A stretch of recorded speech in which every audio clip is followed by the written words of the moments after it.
Selamat siang. Alhamdulillahirobbilalamin wa bihi nasta'in wa ala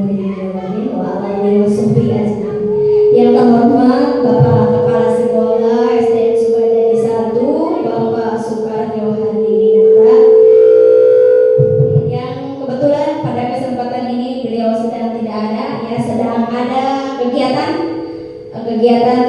pengibasan, ya, tapi beliau tetap memberikan dukungan kepada saya. Mudah-mudahan beliau dilancarkan segala urusannya.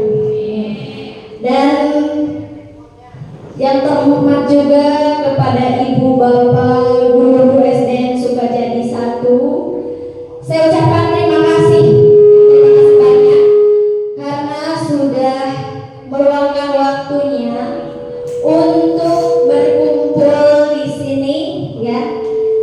Ini sebenarnya adalah tugas CPP, ya, salah satu tugas yang harus saya laksanakan untuk aksi nyata modul 1.4, ya. Itu adalah pengibasan atau sosialisasi tentang budaya positif di sekolah, ya. Nah, untuk itu acara pembukaannya kita ucapkan dengan membacakan Bismillahirrahmanirrahim. Nah, selanjutnya di sini ada sosialisasi budaya positif di sekolah. Coba ya, untuk ibu bapak, budaya positif itu yang seperti apa? Budaya positifnya yang seperti apa? Kebiasaan yang baik, betul Ibu. Terus apa lagi? Ya, berdoa sebelum belajar. Terus apa lagi? Datang tepat waktu. Terus bersalaman juga, ya. Ya, bersalaman juga itu merupakan budaya positif, ya. Nah, di sini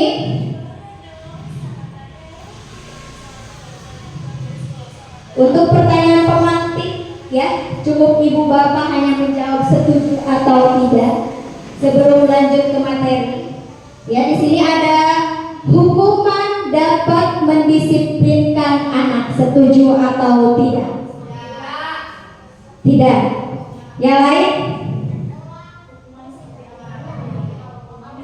Ya, ini pertanyaan pemantik dulu, ya. Nanti dijelaskan di materinya. Terus yang kedua, pemberian hukuman dengan hal positif seperti membaca atau membersihkan halaman sekolah dapat mendisiplinkan anak, setuju atau tidak? Setuju. Memberi penghargaan dapat meningkatkan motivasi belajar anak, setuju atau tidak? Setuju. Ada yang setuju, ada yang tidak, mungkin, ya. Nah, di sini saya akan membahas topiknya, yaitu kita selama beberapa jam ke depan, ya, akan membahas topik yang pertama itu disiplin positif dan nilai-nilai kebajikan universal. Yang kedua, teori motivasi, hukuman, penghargaan, dan restitusi. Yang ketiga, keyakinan kelas, ya. Dan yang keempat, kebutuhan dasar manusia dan dunia berkualitas. Yang kelima, restitusi, atau di sini ada 5 posisi kontrol guru, ya. Terus restitusi, segitiga restitusi. Ini adalah pembahasan yang akan kita bahas, ya. Nah, untuk selanjutnya di sini ada pembelajaran yang pertama, ya. Pembahasan yang pertama kita akan membahas disiplin positif dan nilai-nilai kebajikan universal. Nah, ini Bapak Ibu guru, ya.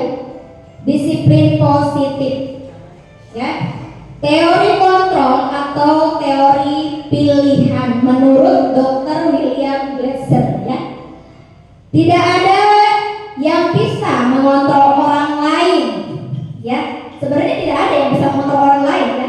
Hanya dirinya sendirilah yang bisa mengontrol dirinya. Betul tidak? Betul, ya. Jadi kita tidak bisa mengubah orang lain kecuali atas kemauannya sendiri, ya. Nah, di sini semua perilaku memiliki tujuan, ya. Metode berpikir, menang-menang, kolaborasi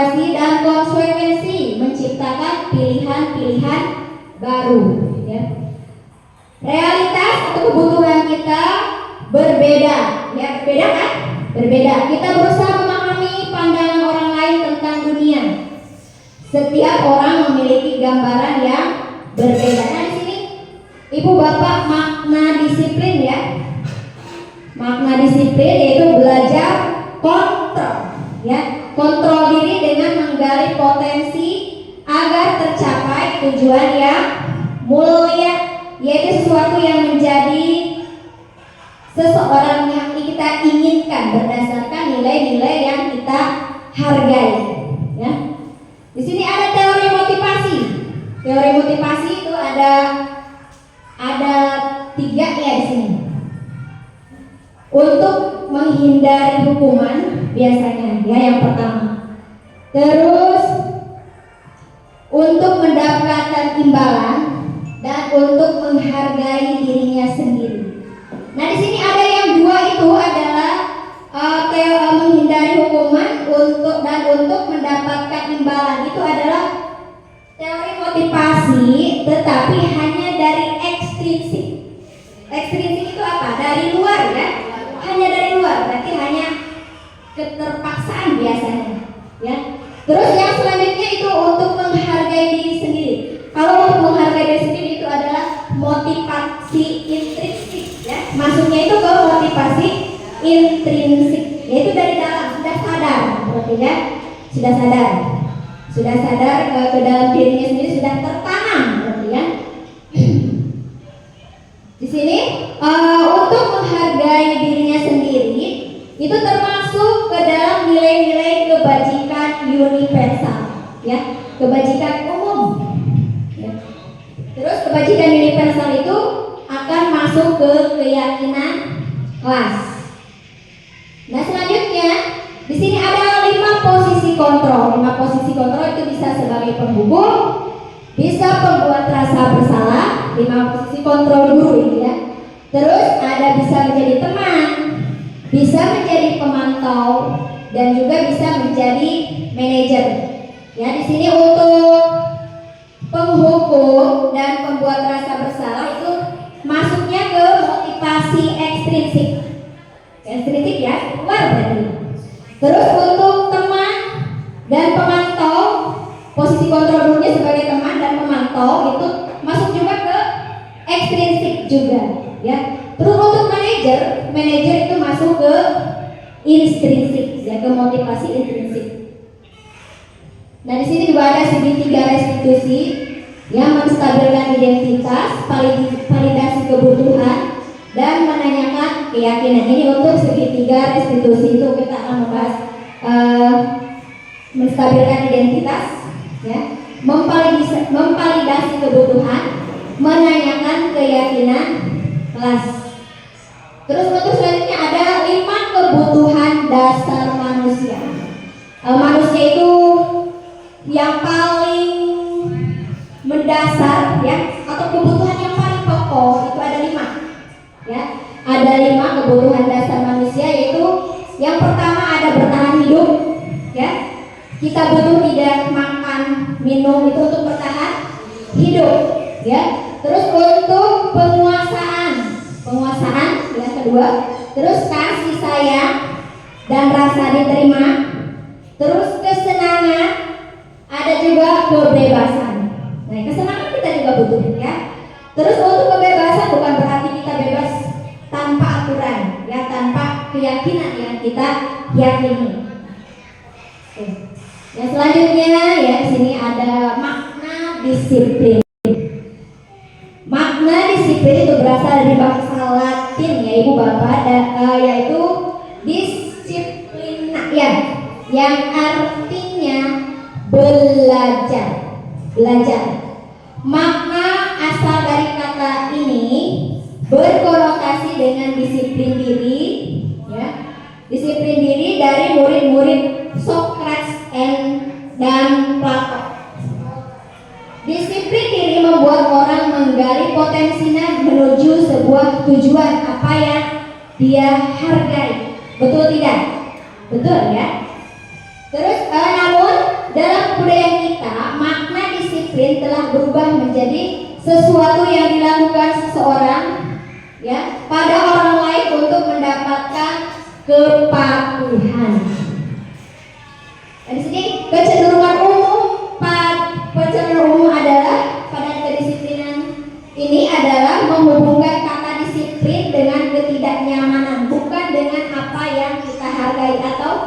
pencapaian suatu tujuan yang mulia. Betul ya? Biasanya kita kan kalau disiplin itu karena merasa ketidaknyamanan aja gitu ya, bukan karena dari hati kita. Biasanya itu ya umum itu seperti itu ya. Tapi harusnya untuk disiplin itu adalah sadar diri dari diri kita sendiri, kesabaran ya. Terus yang selanjutnya ada nilai-nilai kebajikan universal. Nah, nilai-nilai kebajikan adalah sifat-sifat positif manusia yang merupakan tujuan mulia yang ingin dicapai setiap individu. Nilai-nilai tersebut bersifat universal. Tadi universal umum ya. Dan lintas bahasa dari suku, bangsa, agama maupun latar belakang. Nah, setiap perilaku atau perbuatan memiliki suatu tujuan. Tadi juga ya sudah dibahas. Menurut Dr. William Glasser pada teori kontrol 1984 ya, pada tahun 1984. Dengan menaikkan nilai-nilai kebajikan yang kita yakini seorang, maka motivasi intriksinya akan terbangun sehingga menggerakkan motivasi dari dalam untuk dapat mencapai tujuan yang mulia atau yang diinginkan. Nah, nilai-nilai kebajikan yang ingin dicapai oleh setiap anak Indonesia kita kenal dengan profil pelajar Pancasila. Itu termasuk nilai-nilai kebajikan. Nah, yang pertama itu beriman, bertakwa kepada Tuhan Yang Maha Esa, berakhlak mulia, mandiri, bernalar kritis, berkebinekaan global, gotong royong dan kreatif. Itu termasuk nilai-nilai kebajikan yang ingin dicapai oleh setiap anak Indonesia ya, dengan tujuan kita semua ya. Itu tujuan kita semua itu ingin anak-anak itu mencapai profil pelajar Pancasila. Nah, untuk selanjutnya yang pembahasan yang kedua yaitu teori motivasi, hukuman, penghargaan dan restitusi. Teori motivasi di sini perilaku manusia untuk menghindari ketidaknyamanan atau hukuman. Itu motivasi eksternal tadi sudah ya. Apa yang akan terjadi apabila saya tidak melakukannya. Misalkan gitu kan, anak, oh saya misalkan tidak hadir gitu ya. Saya mau pagi-pagi hadirnya takut dihukum misalkan ya. Karena itu kan karena ada dorongan dari luar ya. Karena ada dorongan dari luar kalau dia berpikirnya seperti itu. Tapi beda dengan untuk yang mendapatkan imbalan dari orang lain, juga itu termasuk eksternal juga ya. Kalau dari internal itu tumbuh dalam dirinya sendiri. Jadi tidak ada maksudnya tidak berpikir kehukuman ataupun imbalan ya. Tapi dia dalam dirinya sendiri, saya harus datang pagi-pagi misalnya ya, karena memang ini sudah menjadi tanggung jawab saya, sudah menjadi tugas saya misalnya ya, begitu. Si anak juga misalnya itu pagi-pagi datang ya, itu karena tidak terpaksa, karena tidak menghindari hukuman, bukan ya, karena beliau itu karena mereka itu misalkan kan ingin maksud dari dirinya sendiri ya, sudah sadar diri gitu ya, dari sadar diri sudah tertanam berarti itu. Jadi tidak karena imbalan, tidak karena hukuman. Kalau misalkan anak datang karena imbalan, yang datang pagi-pagi misalkan akan mendapatkan kerupuk ya, itu kan karena imbalan, berarti itu kan bukan dalam dirinya sendiri ya, tidak dalam dirinya sendiri, itu dari luar, dorongan dari luar, tidak dari hatinya ya. Yang kita inginkan itu adalah dalam dirinya sendiri tumbuh ya, kesadaran dirinya. Nah, di sini dihukum oleh penghargaan. Biasanya pengaruh jangka pendek ya dan jangka panjang dihukum oleh penghargaan itu. Kenapa pengaruh jangka pendek dan jangka panjang? Karena dihukum oleh penghargaan itu biasanya menurun. Kalau misalnya udah nggak ada penghargaannya, nggak ada hadiahnya, dia kan udah akan berhenti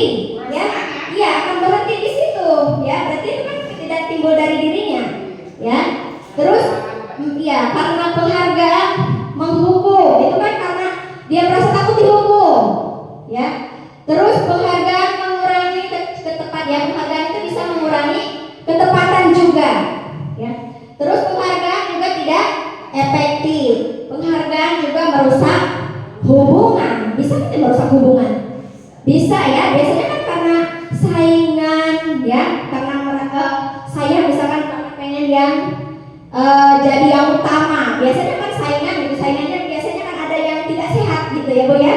Tidak sehat saingannya, merusak, berarti kan merusak hubungan ya. Kecuali saingan sehat ya. Kebanyakan kita di sini saingan itu saingan yang tidak sehat ya. Terus dihukum oleh penghargaan. Penghargaan juga bisa menurunkan kualitas ya. Penghargaan juga mematikan kreativitas. Kalau tidak ada penghargaannya tadi berarti kreativitasnya udah malas, jadi malas anak ya, karena terbiasa oleh penghargaan. Penghargaan mengurangi motivasi intrinsik, mengurangi kesadaran dalam dirinya juga ya. Terus bentuk program kebajikan ya, apresiasi kebajikan. Dalam memberikan apresiasi atau pengakuan perlu diingat ada beberapa hal. Yang pertama ada beri dukungan secara khusus. Yang kedua beri pengakuan secara pribadi. Bisa beri pengakuan secara kepada semua murid bergantian. Beri pengakuan secara konsisten dan fokus pada proses. Itu untuk memberikan apresiasi berarti perlu ada yang perlu diingat ya untuk beberapa hal, yaitu secara khusus. Bisa secara khusus ya kita memberikan apresiasinya, bisa ke secara pribadi ya, bisa ke semua murid, misalkan pas anak-anak kumpul itu bergantian kita memberikan apresiasi. Terus ada beri pengakuan secara konsisten itu terus ya, jadi tidak berhenti sampai di situ. Terus fokus pada proses ya, kita harus berfokus pada prosesnya itu seperti apa ya, bagaimana misalnya. Contoh pengakuan atau apresiasi kebajikan, yaitu di sini untuk pembuka nilai kebajikan dan situasi. Untuk pembukanya misalkan kemarin saya perhatikan nilai kebajikannya, rasa empatimu besar sekali ketika situasi ini, ketika misalkan pada saat menolong murid baru di kelas kita ya. Tuh, terus yang selanjutnya ada yang kedua, saya menghargai. Nilai kebajikannya kepedulianmu pada situasi, pada saat kamu membantu teman-temanmu di tugas kelompok. Itu pemberian apresiasi. Terus terima kasih, rasa tanggung jawabmu pada saat kamu memungut kertas-kertas yang berserakan di lantai. Ini ya, ini contoh pengakuan atau apresiasi kebajikan ya. Ada contoh saja ini ya pembukanya. Jadi kemarin saya perhatikan atau kemarin ibu perhatikan rasa empatimu sangat besar sekali ya terhadap temanmu yang sedang sakit misalkan ya, bisa tuh ya. Untuk selanjutnya tindakan guru ya. Ini ada pertanyaan. Nah, tindakan guru di sini mencatat 100 kali di dalam buku kalimat. Saya tidak akan terlambat lagi. Ini dulu ya, saya juga pernah ini waktu sekolah saya datang terlambat, pernah suruh ditulis seperti itu. Tulis katanya dari atas sampai bawah. Ya, saya tidak akan terlambat lagi. Saya janji tidak akan terlambat lagi. Karena terlambat di sekolah ini misalkan si anak. Nah, itu termasuk hukuman atau konsekuensi.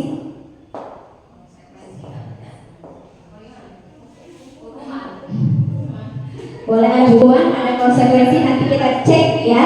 Kita cek jawabannya. Terus lari mengelilingi lapangan basket 2 kali karena terlambat hadir di sekolah, termasuk hukuman atau konsekuensi. Murid diminta untuk push up 15 kali karena tidak menggunakan masker ke sekolah, hukuman atau konsekuensi. Menggantikan kertas tugas teman yang telah dicoret-coret. Oke, konsekuensi ya. Membersihkan tumpahan air di meja tulis karena tersenggol pada saat belajar. pinter-pinter. Murid disuruh untuk mengenakan sepatu seharian di sekolah karena tidak mengenakan sepatu hitam. Lari mengelilingi lapangan basket 2 kali karena terlambat 10 menit untuk pelajaran PJOK. Oke, kita cek ya jawabannya. Nah, untuk pencatat saya tidak akan terlambat lagi, itu ternyata masuknya kepada hukuman. Ya, lari mengelilingi lapangan juga termasuk ke hukuman. Tidak pakai masker juga merupakan hukuman. Mengganti kertas yang dicoret-coret itu konsekuensi. Terus membersihkan tumpahan air juga termasuk kayak konsekuensi. Murid disuruh mengenakan sepatu seharian karena tidak mengenakan sepatu hitam, itu termasuk hukuman juga. Terus lari mengelilingi lapangan 2 kali karena terlambat 10 menit untuk pelajaran PJOK, itu adalah konsekuensi. Iya, karena yang ini karena itu sesuai maksudnya, karena lagi pelajaran PJOK, jadi yang itunya juga kan sesuai dengan PJOK, ya. Nah, nanti ada penjelasan di sini ya. Apa bedanya, ya? Bedanya perbedaan hukuman dan konsekuensi. Ya, di sini kalau hukuman itu akan menjadi sesuatu yang menyakitkan, harus terjadi. Betul tidak? Betul kan? Terus kalau konsekuensi itu sesuatu yang harus terjadi.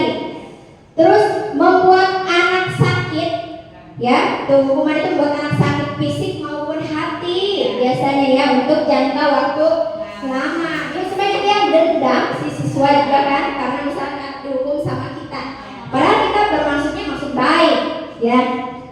Terus membuat anak merasa tidak nyaman dalam jangka waktu yang pendek, itu konsekuensi. Memang awalnya tidak nyaman, tapi lama-lama nanti kalau sudah sadar dalam dirinya akan bertanam, akan nyaman, ya, terbiasa.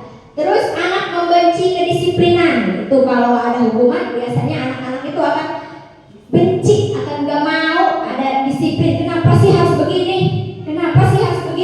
Biasanya begitu kan? Nah, terus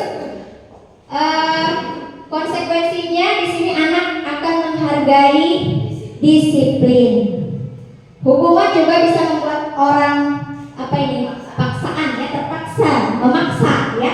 Memang hukuman itu bersifat memaksa, ya, dalam norma juga memang hukuman itu bersifat memaksa, ya. Terus konsekuensi itu stimulus atau tanggapan, ya. Terus mendorong anak menjadi meyakini diri sendiri. Hukuman juga biasanya kan ada anak yang karena memang dia kesal dengan hukuman, marah banyak, ya, menyakiti dirinya sendiri, ya. Tidak mau ini itu makan, tidak mau, misalkan minum tidak mau, bahkan ada yang sampai tragis, ya, karena memang ada hukuman. Nah, terus untuk konsekuensi mendorong anak agar mudah menyesuaikan diri. Hukuman juga dapat konsep diri yang buruk, ya, memberikan konsep diri yang buruk. Kalau konsekuensi itu konsep diri yang baik. Anak belajar untuk menyembunyikan kesalahan karena takut dihukum. Misalnya anak suka berbohong, ya, menyembunyikan masalah, ya, tidak jujur. Kalau konsekuensi, anak belajar untuk mematuhi peraturan. Di sini hukuman juga merasakan marah, ya, rasa bersalah, merasa dipermalukan, merasa tak dihargai juga. Itu hukuman yang akan berakibat seperti itu.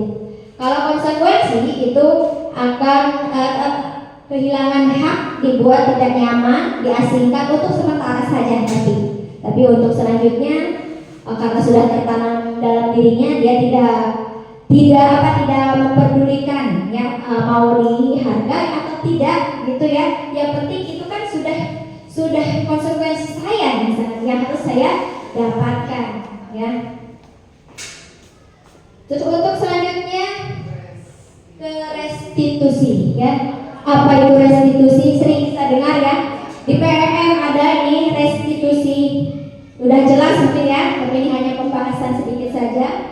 Restitusi adalah proses menciptakan kondisi bagi murid untuk memperbaiki kesalahan mereka sehingga mereka bisa kembali pada kelompok mereka dengan karakter yang lebih kuat. Ya. Restitusi juga merupakan proses kolaboratif yang mengajarkan murid untuk mencari solusi untuk masalah mereka dan membantu murid berpikir tentang orang seperti apa yang akan mereka inginkan. Ya, ini tujuan mulia ya. Dan bagaimana mereka harus memperlakukan orang lain. Ini restitusi.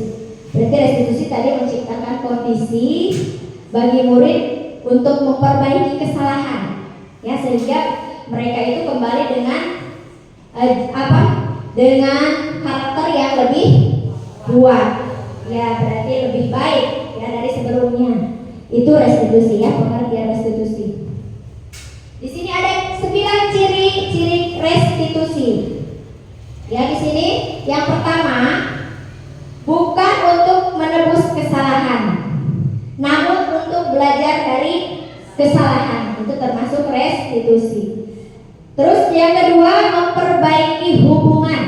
Ya, untuk memperbaiki hubungan dari yang tidak baik menjadi baik. Terus yang ketiga, tawaran, bukan paksaan. Ya. Terus yang keempat, restitusi menuntun untuk melihat ke dalam diri. Yang kelima, restitusi mencari kebutuhan dasar yang mendasari tindakan. Restitusi diri adalah cara yang paling baik. Restitusi fokus pada karakter, bukan tindakan. Ya. Restitusi fokus pada solusi. Restitusi mengembalikan murid yang berbuat salah pada kelompoknya. Nah, di sini ada hukuman, disiplin, ya, konsekuensi restitusi. Ini yang termasuk hukuman, tuh, ya, ada beberapa. Terus yang termasuk disiplin itu ada konsekuensi dan restitusi. Itu termasuk ke dalam kelompok disiplin. Kelompok hukuman ada sesuatu yang menyakitkan, tadi sudah ya. Terus tidak nyaman untuk murid, korban atau mendapatkan keadilan, murid atau anak akan tersakiti, ya. Perilaku pasif agresif meningkat, ya. Jadi ngomong apa-apa biasanya karena takut dihukum, takut salah, ke depan juga takut salah saya ya, karena takut dihukum misalkan sama ibu guru, ya. Tuh. Terus sistem tidak akan berjalan bila murid tidak takut ya. Terus berlaku hanya pada sebuah instansi, tidak berlanjut pada kehidupan nyata. Peraturan adalah kamu harus, murid atau anak membenci peraturan. Itu hukuman ya. Hukuman itu negatif berarti. Ke anak itu hukuman itu negatif. Ya, sifatnya akan negatif. Terus kalau konsekuensi itu sesuatu harus terjadi, sudah harus terjadi. Berarti kalau misalkan gini ya, kalau kita misalkan kehabisan, kalau air itu terlalu seharian menyala, ya kita menyalakan air seharian. Nah, konsekuensinya itu kan air akan habis, ya kan? Tuh.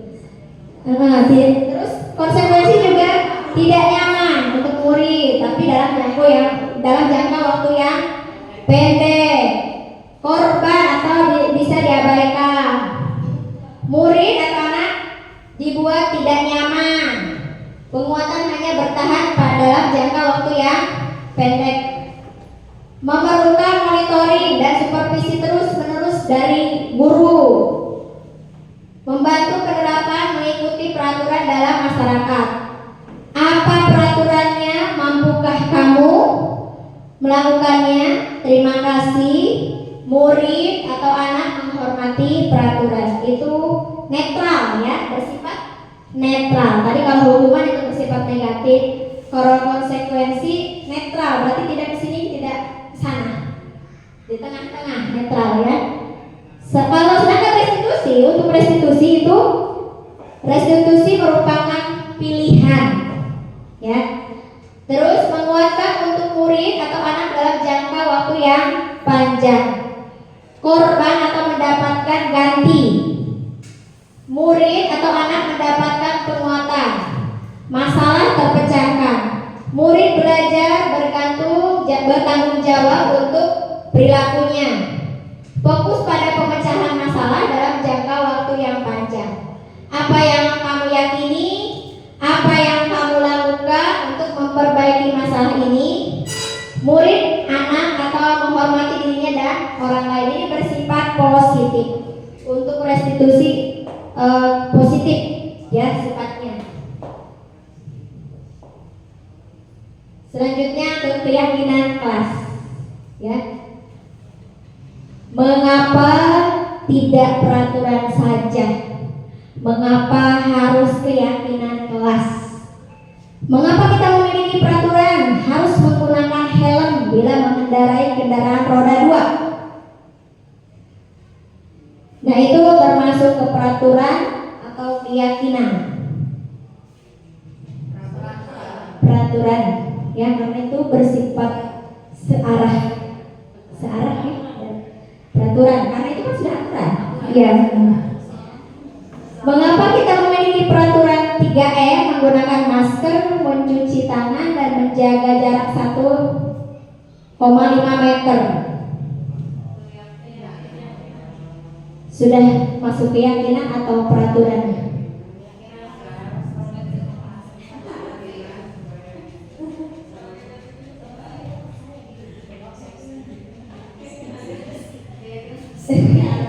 Bisa ya, bisa peraturan atau keyakinan ini? Masuk ya, peraturan ini sudah masuk ke keyakinan? Bisa juga. Mengapa kita memiliki peraturan harus datang tepat waktu pada saat mengikuti pelatihan?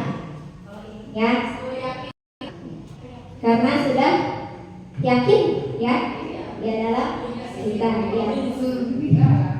Ini untuk mendukung motivasi intrinsik kembali ke nilai-nilai keyakinan atau menggerakkan seseorang dibanding mengikuti serangkaian peraturan. Nah, ini ada lingkaran ya, budaya positif. Jadi maksudnya ini lingkaran ini budaya positif itu meluas ya, luas ya, lebih banyak ya. Maksudnya dalam jangkauan yang luas budaya positif itu. Terus ke lingkungan positif. Budaya positif itu pasti akan terjadi ke lingkungan yang positif, menjadikan lingkungan yang positif. Kalau sudah lingkungan positif itu akan menjadi keyakinan ya, akan terbiasa, akan menjadi keyakinan dalam diri kita ya. Iya, selalu menanamkan disiplin. Terus lari ke peraturan. Kalau peraturan ini kecil jangkauannya ya. Iya. Nah, mana yang merupakan keyakinan kelas? Yang mana? Kesepakatan kelas ini datang tepat waktu mengucapkan salam, menjaga kebersihan sekolah, berdoa sebelum dan sesudah kegiatan, aktif dalam pembelajaran. Itu kesepakatan kelas. Yang sebelahnya, kami guru dan murid yang saling menyayangi, kami murid yang semangat belajar, kami murid yang peduli dengan teman-teman. Yang mana keyakinan kelas? Oke, kesepakatan kelas.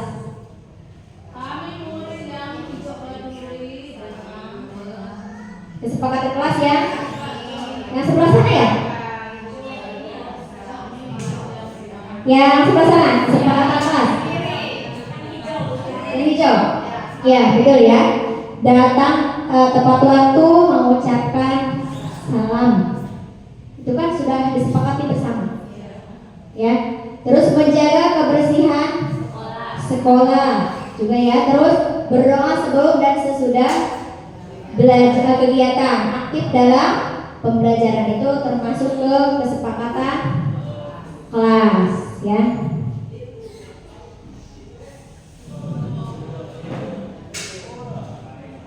Kegiatan pendalaman keyakinan kelas tabel T dan Y. Ini rasa hormat nih ya. Rasa hormat siswa atau murid itu ada yang terdengarnya, terlihatnya, berperilakunya gitu ya. Jadi yang terdengar misalkan satu orang yang berbicara, yuk saya bantu. Itu misalkan ada pada rasa hormat nih ya, rasa hormat seorang murid. Itu yang terdengar kan oleh kita. Kalau yang terlihatnya berempati atau terhadap perasaan orang lain ya, itu terlihat oleh kita, berarti melakukannya terlihat oleh kita ya. Terus perilakunya itu tersenyum ramah misalkan, itu kelakuannya ya, kelakuannya yang terlihat oleh kita, terdengar, berperilaku, terlihat. Terus di sini ada memegang barang milik orang lain, juga itu terlihat ya. Di sininya terdengarnya biasanya bagaimana? Kalau saya pinjam ya, kalau misalkan memegang barang orang lain, kalau menghormat, kalau rasa hormat itu izin ya, boleh misalkan meminjam bukumu misalkan ya, itu terdengar. Terus terlihatnya memegang barang orang lain ya. Terus perilakunya barang ya. benda atau barang memberikan. Terus untuk perilakunya bagaimana? Untuk perilakunya ya, kalau meminjamkan itu kan biasanya anak-anak gitu yang kurang ini belum ya,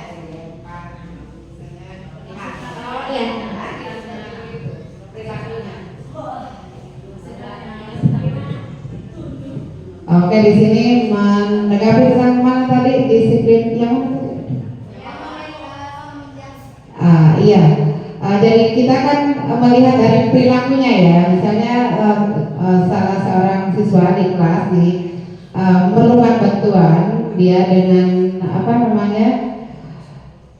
terlihat oleh kita dengan mengucapkan misalnya kata-kata atau maaf Irma, boleh saya pinjam tibik dulu misalnya ya.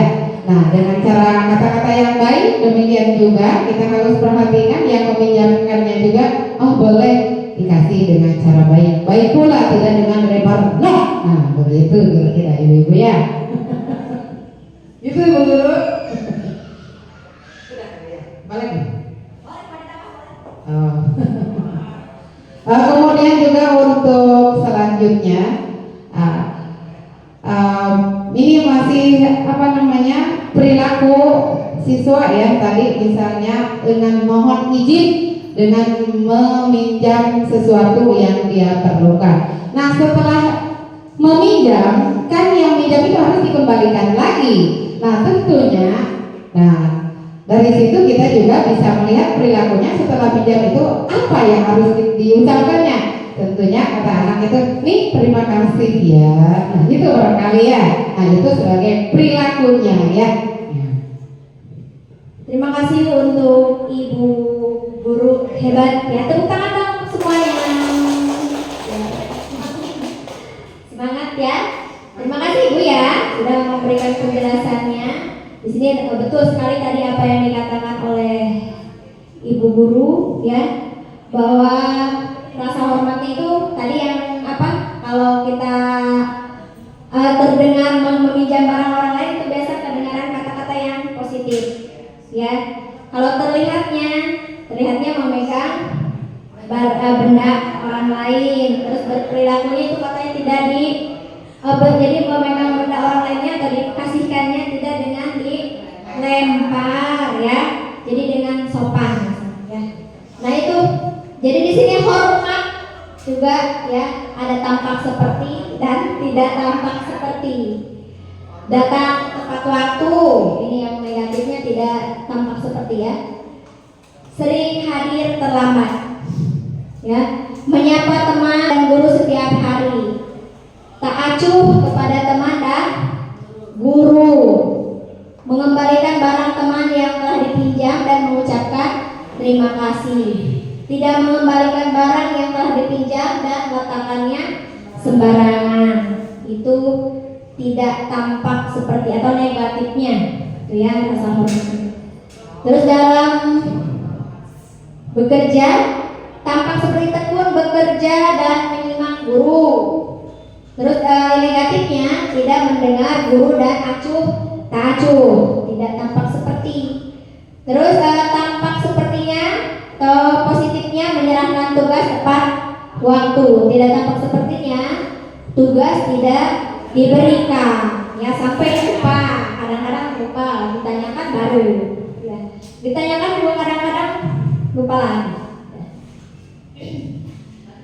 Nah di sini ada peraturan, ya, setelah ada peraturan dan keyakinan kelas, selalu mengembalikan buku ke tempatnya, dilarang, termasuk keyakinan kelas, ya, atau bukan ini, dilarang mengganggu orang lain, hadir di sekolah 15 menit sebelum pelajaran dimulai, dilarang melakukan kekerasan, dilarang menggunakan narkoba, bergantian atau menunggu giliran, gunakan masker, jangan berlari di kelas atau koridor, ya. Ini peraturan atau ini yang termasuk peraturan. Kalau keyakinannya, nah, ya, keyakinannya itu selalu kembalikan buku ke tempatnya, itu keyakinan kelasnya tanggung jawab, ya. Dilarang mengganggu orang lain, keyakinan kelasnya menghormati orang lain, ya. Hadir di sekolah 15 menit sebelum pembelajaran dimulai, menghormati orang lain atau berkomitmen, ya.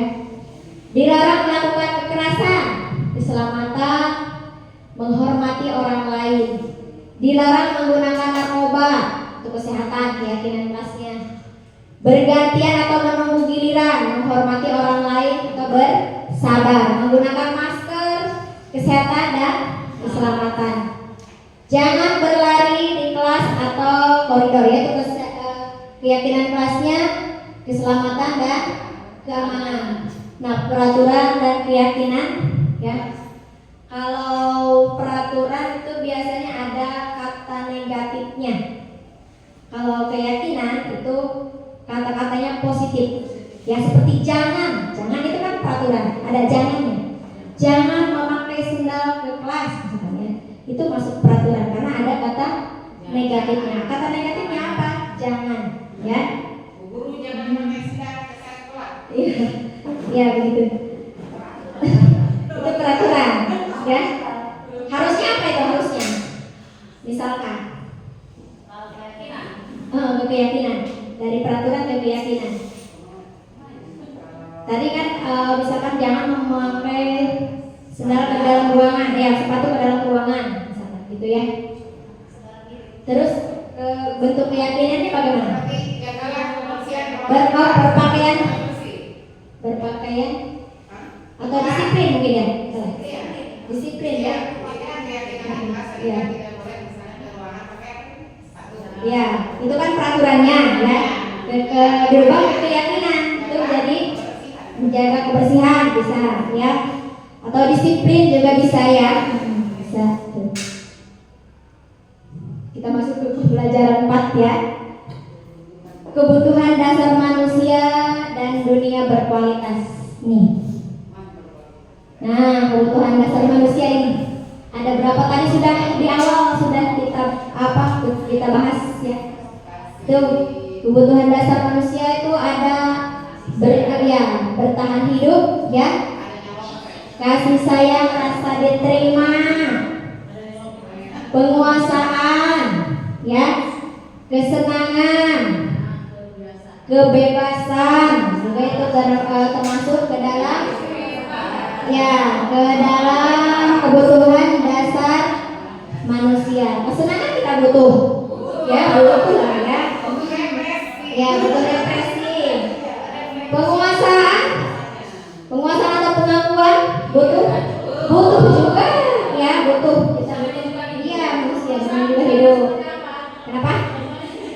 pengakuan, Bu. Pengakuan. Ya, penguasaan atau pengakuan. Misalkan dia itu dia mahir di apa gitu misalkan ya. Dia misalkan Bu Am mahir di sini, misalkan kan pasti Bu Am butuh pengakuan. Saya kok bisa misalkan ya. Ya, saya misalkan saya memang mahir di sini ya. Itu kan butuh pengakuan ya. Pengakuan itu seperti itu Bu ya. Kebebasan, kalau untuk kebebasan itu kita juga butuh kebebasan ya. Butuh kebebasan, tapi bukan berarti sebebas-bebasnya di luar koridor ya, di luar ketentuan, di luar yang kita yakini ya. Di dalam lingkungan. Ya, di dalam lingkungan. Ini misalkan di lingkungan sekolah ya. Di lingkungan sekolah kita bebas loh ya, punya kebebasan ya, bisa punya kebebasan ya, punya hak kebebasan. Kebebasannya apa? Kebebasan misalkan mengekspresikan dirinya, misalkan ya tentang kelebihannya boleh ya, tuh itu juga bebas ya. Ya begitu itu ya. Kasih sayang juga kita butuh, apalagi kasih sayang ya, dan rasa diterima. Nah untuk selanjutnya kita ke pembelajaran 5, ke posisi kontrol guru. 5 posisi kontrol guru ya. 5 posisi kontrol guru ya. Di sini ada 5 posisi kontrol ya. Ada penghukum, identitas gagal, kontrol dari luar, menghindari hukuman, penghukum, pembuat orang merasa bersalah ya. Terus masuk ke identitas, berhasil atau suksesnya itu ke ada teman, pemantau, dan manajer. Ini 5 posisi kontrol guru. Bisa sebagai penghukum, bisa sebagai pembuat orang merasa bersalah, bisa sebagai teman, bisa sebagai pemantau, dan bisa sebagai manajer ya. Identitas berhasil atau sukses kontrol diri yaitu menghargai diri sendiri sebagai ini posisinya di posisi manajer ya. Kalau untuk identitas atau keberhasilan atau sukses itu kontrol dari luar ya, mengharapkan imbalan atau ketergantungan pada orang lain. Itu posisi kontrolnya ada sebagai teman dan juga sebagai pemantau. Nah di sini untuk guru ya, sebagai penghukum nih, guru yang sebagai penghukum, guru berkata, menghardik, menunjuk-nunjuk, menyakiti, menyindir. Itu sebagai penghukum. Untuk sebagai orang merasa bersalah, pembuat orang merasa bersalah, berceramah dan mengatakan seharusnya atau ibu kecewa ya. Sebagai teman, membuatkan alasan-alasan untuk muridnya. Sebagai pemantau, menghitung dan mengukur. Sebagai manajer, mengajukan pertanyaan-pertanyaan. Terus selanjutnya guru juga berkata ya. Kalau tadi berbuat, sekarang berkata. Kalau kamu tidak melakukannya, awas ya, rasakan ya. Itu berarti guru itu sebagai penghukum. Penghukum. Ya, macam ya. Terus kamu seharusnya kamu sudah tahu ibu lelah sekali mengatakannya, ibu stres ya. Itu berarti kalau misalnya ada guru yang berkata seperti itu adalah pembuat orang merasa bersalah ya. Guru sebagai pembuat orang merasa bersalah. Jadi si siswa itu, si murid itu merasa bersalah gitu ya. Terus sebagai teman, ayolah lakukan demi ibu, masa kamu tidak mau gitu ya. Ingat tidak ibu pernah bantu ya. Tuh, ini sebagai teman. Kalau sebagai pemantau, apa peraturannya? Kalau sebagai manajer, apa yang kamu yakini, apa yang bisa kau kerjakan untuk memperbaiki masalah ini? Itu sebagai manajer. Hasilnya di sini, hasilnya kalau penghukum itu anak akan memberontak, menyalahkan orang lain dan berbohong. Terus sebagai pembuat orang bersalah itu hasilnya menyembunyikan, menyangkal, atau berbohong. berbohong. Sebagai teman, biasanya ketergantungan, ya. Kalau pemantau, menyesuaikan diri bila diawasi. Kalau manajer, menguatkan pribadi. Nah, di sini dikaitkan dengan dunia berkualitas. Murid meletakkan guru di luar dunia berkualitas. Itu sebagai penghukum, ya. Murid meletakkan guru di dalam dunia berkualitas. Murid meletakkan guru sebagai orang yang sangat penting di dunia berkualitas. Itu posisi mana? Teman, ya. Terus murid meletakkan guru, peraturan dan hukuman di dunia berkualitas itu sebagai pemantau. Sebagai manajer, bagaimana caranya saya bisa memperbaiki keadaannya? Oh, bukan, murid meletakkan dirinya sebagai individu yang positif dalam dunia berkualitas. Kalau kita misalkan posisinya sebagai manajer, ya, posisi kontrolnya. Terus ini murid berkata, biarkan saja, nanti juga marah-marah lagi. Itu biasanya.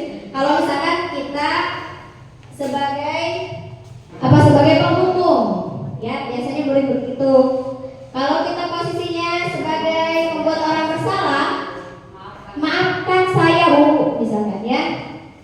Kalau teman, saya pikir Bapak Ibu teman saya, tanyanya begitu, ya. Kalau sebagai pemantau, berapa banyak bintang yang saya harus peroleh, berapa halaman yang harus saya tulis.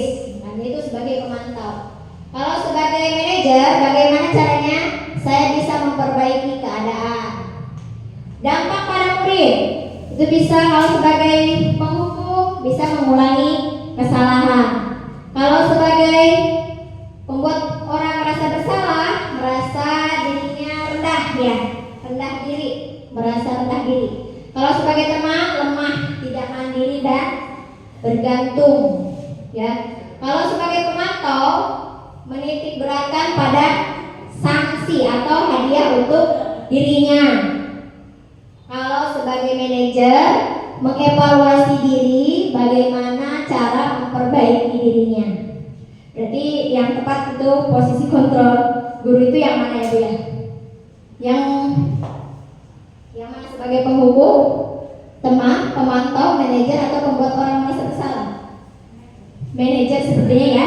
Sepertinya manajer lebih baik gitu dari yang mencakup segalanya dari yang empat itu.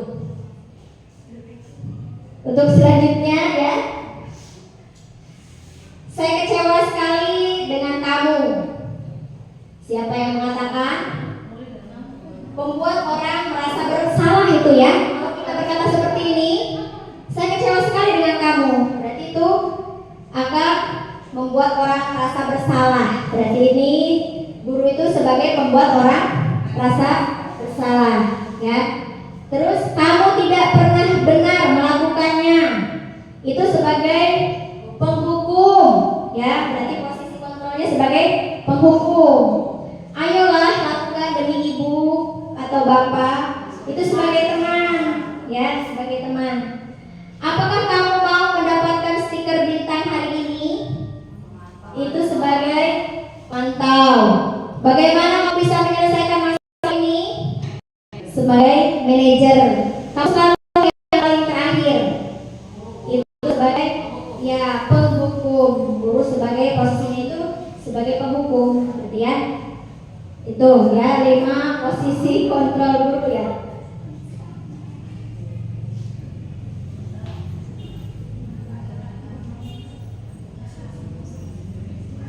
Nah, masuk ke pembelajaran 6, ya.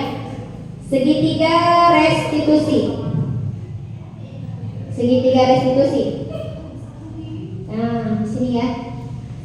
Segitiga restitusi itu ada 3, ya.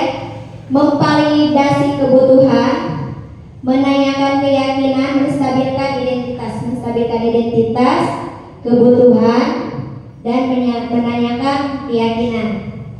Kalau memvalidasi kebutuhan itu kamu tentu punya alasan ya. Alasan mengapa melakukan itu. Apakah ada cara yang lebih efektif untuk mendapatkan apa yang kamu butuhkan itu? Validasi kebutuhan. Kalau menstabilkan identitas, setiap orang pasti pernah melakukan kesalahan. Ya. Kamu bukan satu-satunya yang pernah melakukan ini. Itu masuk menstabilkan identitas. Untuk menanyakan keyakinan itu nilai-nilai apa yang telah kita sepakati. Kamu ingin menjadi orang yang seperti apa? Itu ya. Untuk segitiga restitusi. Kita lanjut. Nah, untuk membuat anak yang merasa gagal karena berbuat salah menjadi positif terhadap dirinya, itu menstabilkan identitas. Guru berkata, ya, berbuat salah itu hal yang manusiawi. Tidak ada manusia yang sempurna. Bapak Ibu juga pernah berbuat salah. Kita pasti bisa menyelesaikan permasalahan ini. Bapak Ibu tidak tertarik untuk mencari tahu siapa yang benar, siapa yang salah. Bapak Ibu lebih tertarik untuk menyelesaikan masalah. Kalau kamu menyalahkan dirimu sendiri terus-menerus, apakah kamu bersikap baik pada dirimu sendiri? Itu adalah kata-kata untuk menstabilkan identitas, ya. Terus yang selanjutnya ada validasi kebutuhan. Membantu murid mengenali basic ya atau kebutuhan dasar yang ingin dipenuhi, ya. Terus ketika melakukan kesalahan itu, pada dasarnya setiap tindakan manusia tujuannya adalah memenuhi basic need, ya. Apakah itu power, freedom, love, and belong, fun, atau survival, ya. Di sini guru berkata, kamu bisa saja kan melakukan hal yang lebih buruk, tapi kamu tidak melakukannya kan? Kamu pasti punya alasan mengapa melakukannya. Apa yang penting bagi kamu? Kamu boleh tetap berusaha menjaga sikap itu, tapi tambahkan sikap lain yang baru. Maukah kamu belajar cara lain untuk mendapatkan yang kamu butuhkan tanpa harus memukul? Apakah kamu bisa melakukan dengan lebih baik besok lagi? Itu menstabilkan identitas, validasi kebutuhan. Terus untuk menanyakan keyakinan, anak melihat kesalahannya dibuka dengan norma sosial dan nilai-nilai yang mendasari manusia berinteraksi dengan orang lain. Guru berkata, apa nilai yang kita percaya di kelas atau di sekolah kita? Nilai-nilai universal apa yang telah kita sepakati? Kelas yang ideal itu seperti apa sih? Kamu ingin jadi anak yang seperti apa? Apa yang kamu rasakan ketika kamu melakukan itu? Kamu menjadi orang yang seperti apa? Ya, tuh, ini contohnya ya, yang sudah saya praktekkan.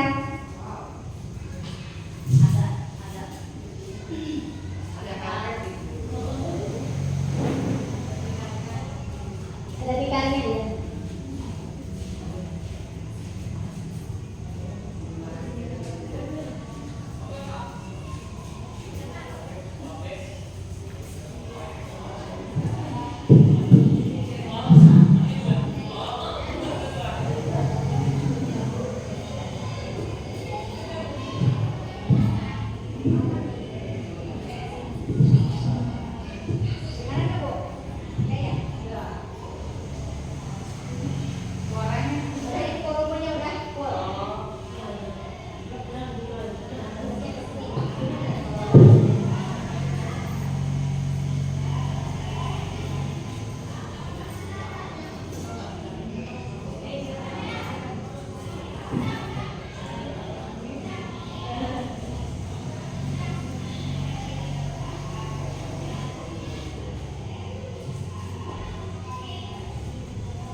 Baik ya, itu adalah contoh segitiga restitusi.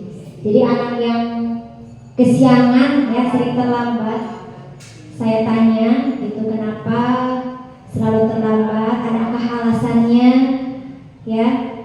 Terus dia menjawab memang ada, karena dia sering begadang. Terus keyakinan kelas apa yang sudah kita langgar? Itu keyakinan kelas disiplin ya. Terus dia juga meminta maaf untuk tidak mengulanginya lagi. Itu ya, itu contoh saja.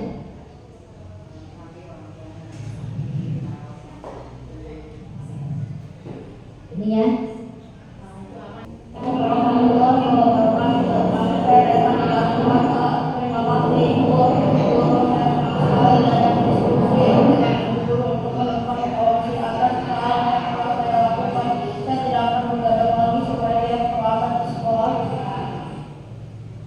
Ini pernyataan atau tanggapan siswanya ya.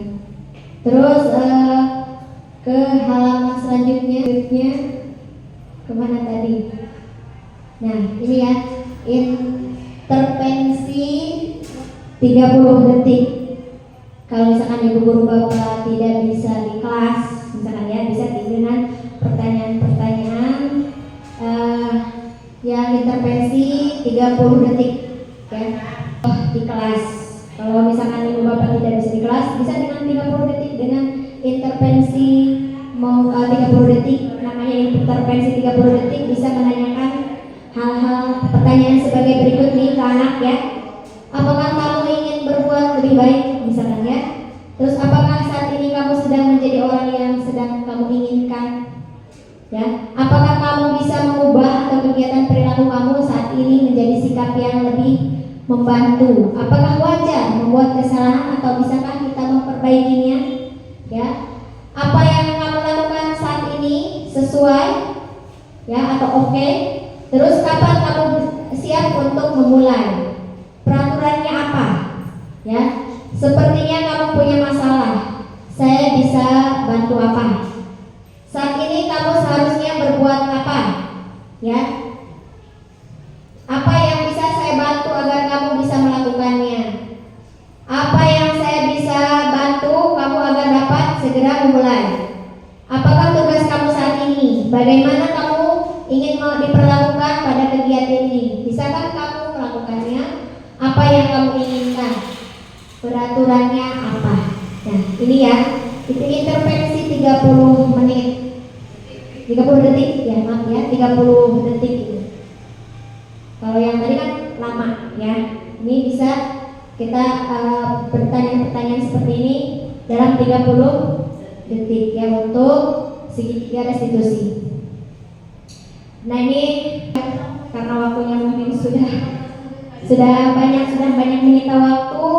Nah dalam penutup, dalam penerapan program disiplin positif, hendaknya guru memiliki standar kepribadian, profesional dan sosial di mana guru mampu merefleksi dirinya dalam posisi kontrol saat ini.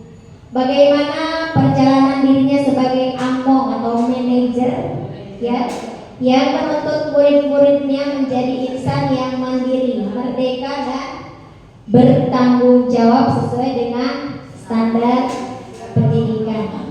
Ya, nah baik ibu bapak, ya sudah saatnya ya, waktunya sudah habis, sudah 1 jam lebih, sudah menyita banyak waktu bapak ibu guru. Saya ucapkan terima kasih yang sebanyak-banyaknya ya kepada ibu bapak guru atas kerjasamanya, atas dukungannya, ya atas segalanya, pokoknya luar biasa ya. Tepuk tangan untuk ibu bapak guru ya.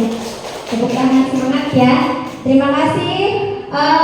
Untuk penutup ya, kita mari membaca hamdalah. Alhamdulillahirabbil alamin. Assalamualaikum warahmatullahi wabarakatuh.